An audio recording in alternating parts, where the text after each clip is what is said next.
JBL mini portable স্পিকারটি কিভাবে charge দিতে হয় জানতে চান? আসসালামু আলাইকুম। এই সম্পূর্ণ ভিডিওটি দেখলেই আপনারা শিখে যাবেন কিভাবে চার্জ দিতে হয় সহজেই এই মিনি সাউন্ড বক্সটি। তাহলে চলুন শুরু করা যাক।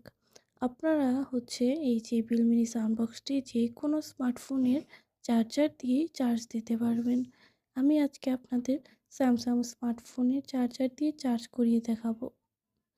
তাহলে চলুন শুরু করা যাক। আপনাদের চার্জারের কেবলটি খুলে ফেলবেন।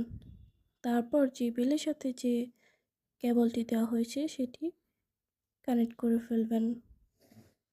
তারপর আপনারা এটি সুইচের সাথে কানেক্ট করুন। এই দুটি দেখুন কানেক্ট হয়েছে। তারপর সুইচে দিয়ে আমরা জেবিএলের সাথে কানেক্ট করে ফেলবো একদম ইজিলি। এটি দেখার পর আর কারো সংশয়